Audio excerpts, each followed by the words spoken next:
पहा नवीन एपिसोड्स एकदम add free.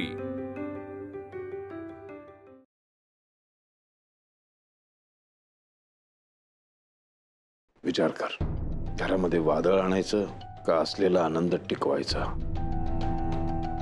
निर्णय तुझा आहे।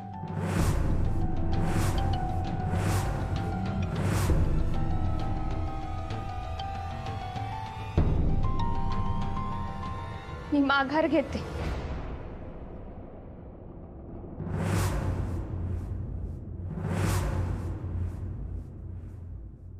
हे घर एकत्र येणार असेल तर मला दुसरं काही नको। जेवढा आनंद मला संबळ वाजवण्यात मिळतो त्यापेक्षा जास्त आनंद मला या घरातल्या माणसांना एकत्र पाहायला मिळत। त्यामुळे तुम्ही म्हणसाल तसं होईल। मी माघार घेते।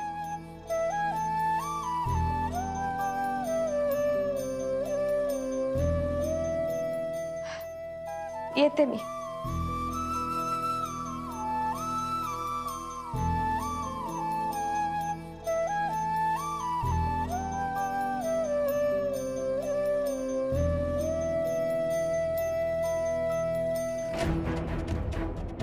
तू जर त्या स्पर्धेतून माघार घेतेस, संबळला स्वतःपासून दूर ठेवतेस, याचा अर्थ स्पष्ट आहे की तुला खरंच घराची काळजी आहे। घर तुटू नये म्हणून तू कुठलाही त्याग करू शकतेस। एका सुनेकडनं आणखीन काय हवं असतं? पण म्हणून तू या घरची सून होण्याच्या लायकीची आहेस असा त्याचा अर्थ होत नाही। काय मूर्खासारखा विचार करतोय मी? काय चाललंय माझं? मुक्ताने याला शब्द दिलाय की मी स्पर्धेमध्ये भाग घेणार नाही, म्हणून माघार घ्यायचं ठरवलं तिने। मुक्ता, अगं ही स्पर्धा तुझ्यासाठी केवढी भाऊ का माझ्यासाठी घरापेक्षा दुसरी मोठी गोष्ट कोणतीच नाही। एकतर घरात एवढी नाजूक परिस्थिती आहे, त्यात मी स्पर्धेसाठी हट्ट करणं म्हणजे आगीत तेल ओतण्यासारखं आहे। आणि तुम्ही हे पण बघताय की हे घर एकत्र राहण्यासाठी दादा किती चांगले वागतेत, मावा ऐकतेत। कुठलंही वचन न देता, शपथ न घेता त्यांच्यात एवढा मोठा बदल दिसतोय। त्यांनी मुकपणे आपल्या सगळ्यांना स्वीकारले। बदल्यात मला काय करायचंय तर फक्त स्पर्धेतून माघार घ्यायची।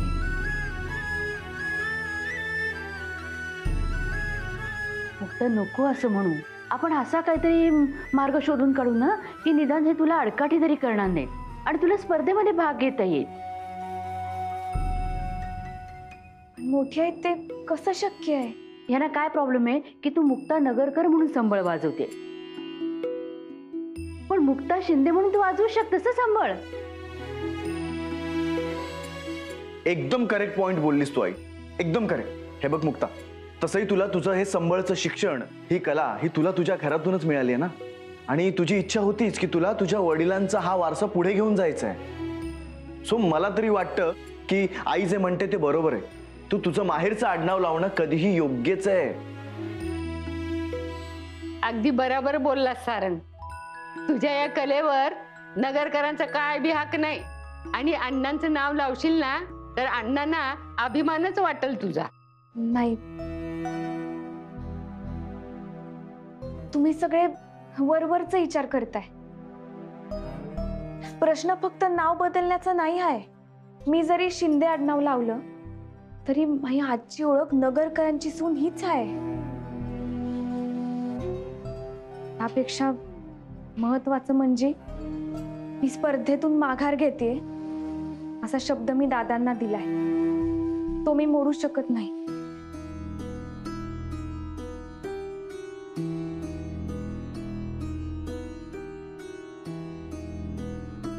मुक्ता, हे बघ तू स्पर्धेची तयारी सुरू ठेव, दादांना मी तयार करतो। आणि आज घरात जे घडलंय त्यावरून एक गोष्ट क्लिअर झाली की काही झालं ना तरी दादा हे घर तुटू देणार नाही. सो जर त्यांनी तुला स्पर्धेसाठी नकार दिला तर मी त्यांना सांगेन की मी हे घर सोडून जातोय.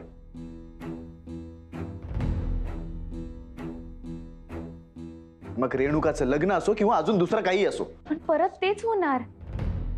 माझ्या स्पर्धेच्या हट्टापायी घराचं वातावरण परत बिघडणार. तुम्ही असं नका करू. अहो लय मुश्किलीनं इथपर्यंत आलोय. ज्या घराच्या सुखासाठी मी मावं एवढं मोठं सपान बाजूला ठेवते की तुमच्या अशा वागण्यामुळं परत दुःखात जाणार. माफ करा. ही स्पर्धेत भाग घ्यावा म्हणून तुम्ही मला एवढा पाठिंबा दिला, माझ्यासाठी एवढी धावपळ केली. दादांना शब्द देताना मी तुमचा कोणाचाच विचार नाही केला. मला त्यावेळी जे योग्य वाटलं ते मी केलं. वेळ जाऊ द्या, पुढं काही मार्ग निघालाच तर आपण बघू. मार्ग नक्की निघेल मुक्ता. देवे तुझी तडतड बघतीये, तडफड बघतीये आणि आमची माफी नको मागू. अगं आम्ही सगळी तुझीच माणसं. या आधी सुद्धा तुला पाठिंबा होता आणि याच्या पुढेही आमचा पाठिंबा कायम राहील तुला. हा, पण इथून पुढं दादांपासून काही लपवून ठेवायला नको. आपण जर चुकीचं असलो ना तर तोंड द्यायला जागा उरत नाही. पुन्हा जरी स्पर्धेत भाग घ्यायचं ठरलं तरी मी आधी दादांना सांगू. फक्त मनाने खूप साधी आहेस तू. खोटेपणा दुनियादारी समजतच नाही अगं तुला. आणि इतकं साधं राहून नाही चालत अगं. आणि अशा माणसांसमोर तर नाहीच नाही की ज्यांना तुझ्या कलेची फिकर नाही आणि परवा तर त्याहून नाही. त्यांच्या समोर प्रामाणिक राहून काय उपयोग आहे. मला विचारशील मुक्ता तर त्यांना तू काहीही सांगू नये. त्यांनी फक्त तोटाच होणार आहे. मोठी आई, तोटे परवडले पण खोटं बोलायला नको. अगं फक्त स्पर्धेपुरतं आणि एकदाच खोटं बोलायला सांगते, ते तुझ्या भल्यासाठी. अगं आम्ही बी आता पातूर मन मारूनच जगत आलो या. तू बी त्याच वाटानं चाललीस. अगं आम्ही समध्या जणी तुझ्याकडं आशेनं डोळं लावून बसलोय ग. माफ करा आजी. मला खरंच कळत नाहीये काय करावं. तुमच्या प्रश्नाचं उत्तर पण नाही माझ्याकडं. आता जे घडल ना त्याला नटराजच वाले.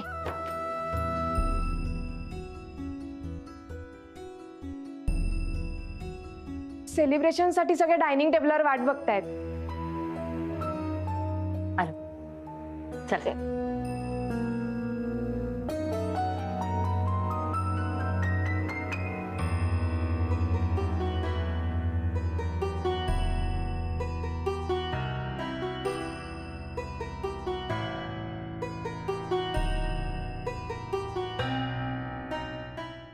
मुक्ता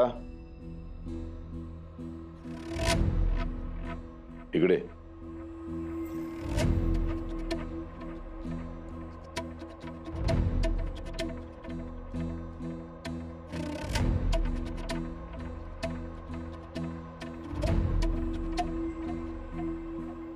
इथे उभे राहा.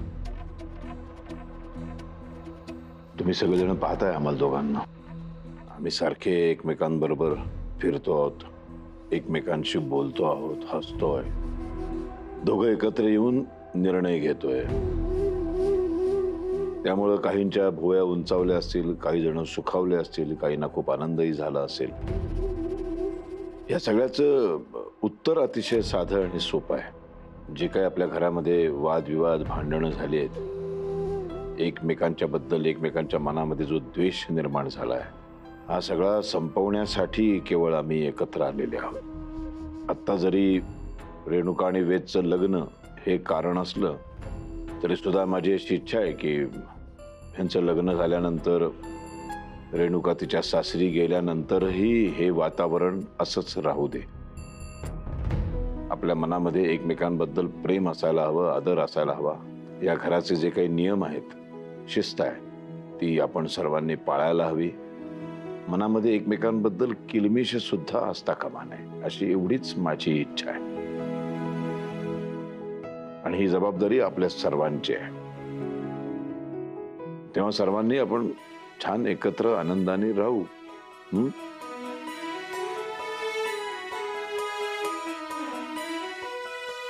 रेणुका, गोड दिसतेस खूप. कायमीला त्या शर्ट पॅन्ट मध्ये बघतो ना, आज अचानक साडी, नाकात नथ, गोड दिसते नाही? हा वैजयंती. अरे हो, होणारे जावई बापू रागावतील. तुम्ही सुद्धा खूप छान दिसताय बरं का बेदराव, एकदम रुबाबदार. थँक्यू दादा. दादा, बरं झालं तू जावई बापूंचं सुद्धा ते हे केलं, कौतुक केलं. नाहीतर त्यांना वाटायचं की यांना काय फक्त लेकीच पडलंय. नाही नाही भाऊ काका, तसं काही नाहीये खरंच. बरं, आता ज्याच्यासाठी आपण जमलोय ते सुरू करायला हरकत नाही, कारण माझं बोलून झालंय.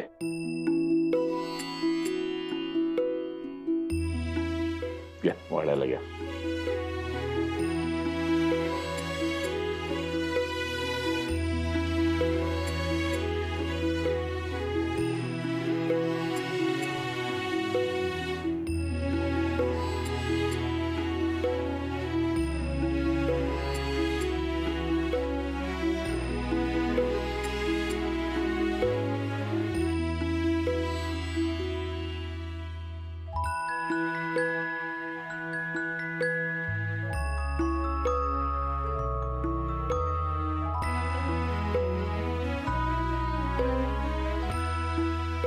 जया, तू हे आई वडील अजून जेवले नसतील ना?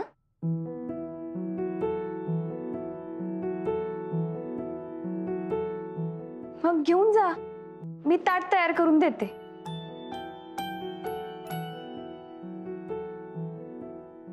जया,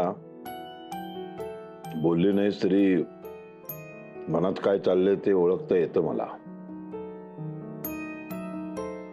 माणूस कसाही असला तरी त्याला पोट आहे, त्याला भूक लागते. जा, एक ताट वाढून आण.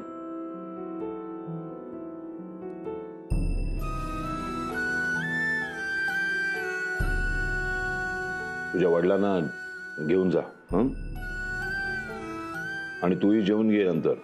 कसं असतं, जास्त अपेक्षा ठेवली की त्याचा त्रासही जास्तच होतो.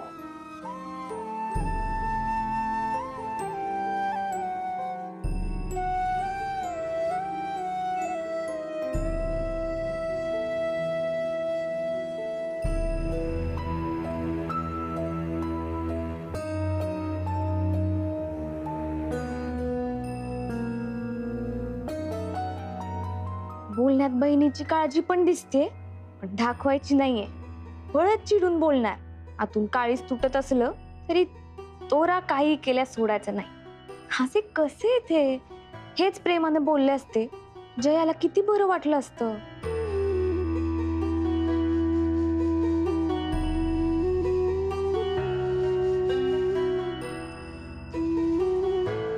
काय?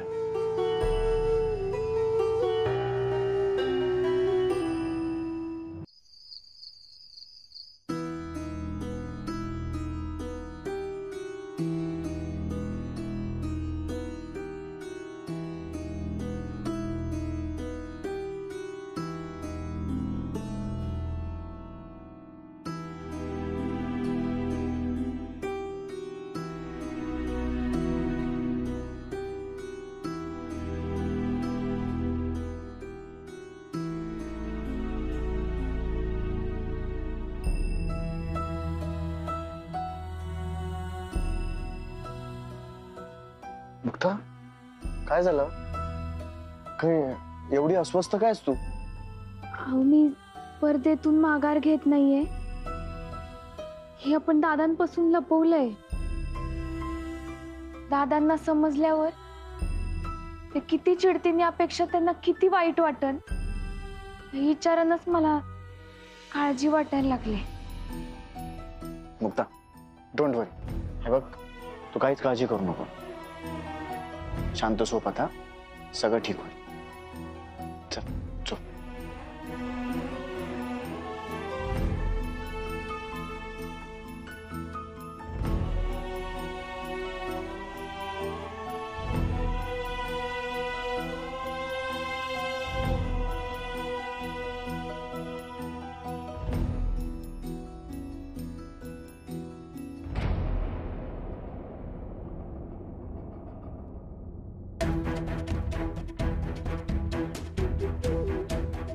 तुमची लाडाची मुक्त एका वाद्य वाजवायच्या स्पर्धेची चोरून लपून तयारी करते. हा, आणि तिला प्रशिक्षण द्यायला इथे कोण आहे माहितीये? तुमचे बंधू भाऊसाहेब तेच आहेत. आणि विशेष म्हणजे तुमची बायको, आजी, सारंग, ह्या सगळ्यांची साथ आहे त्या मुक्ताला.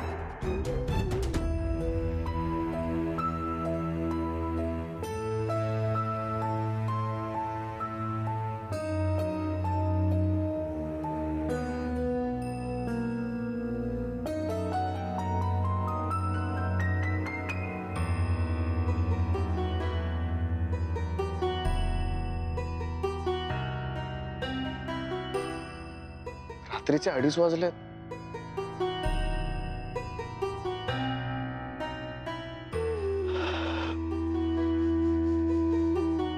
मुक्ता, अगं एवढ्या रात्री काय करतेस?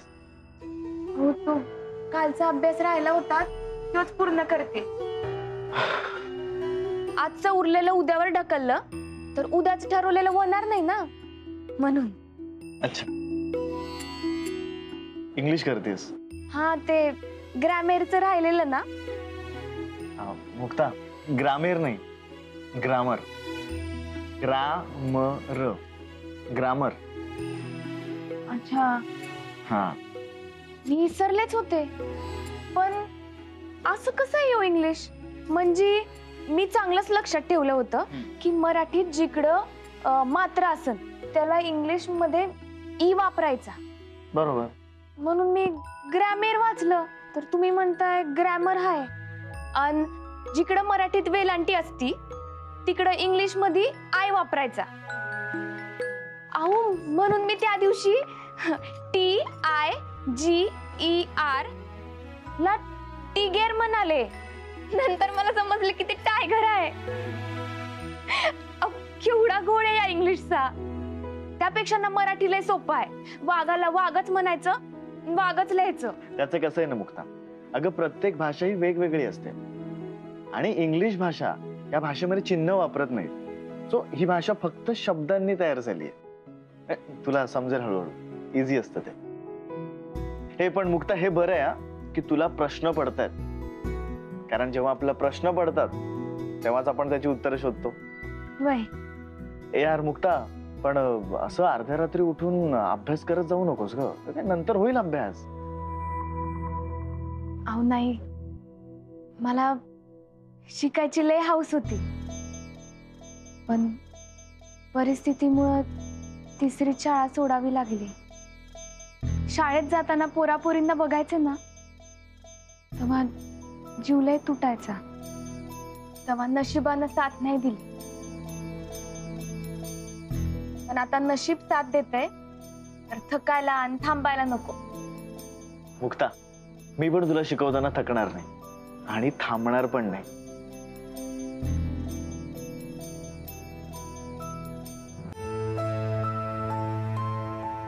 कसला विचार करताय? झोपायचं नाहीये का?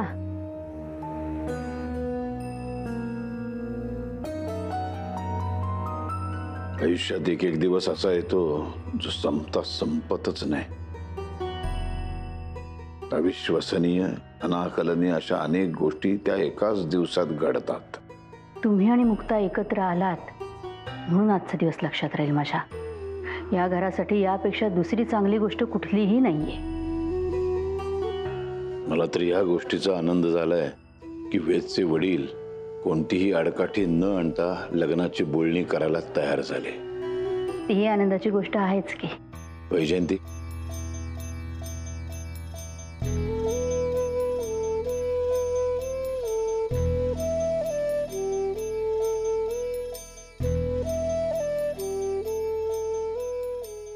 आयुष्यात मला कधीही सोडून जाऊ नकोस. कधीच नाही.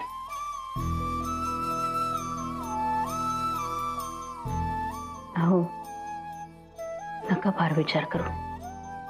मी जा आता.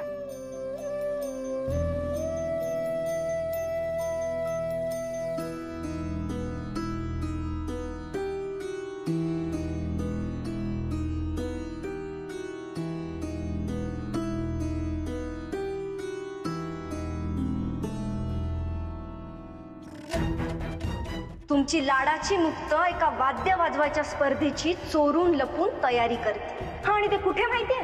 ह्या पप्याच्या घरी.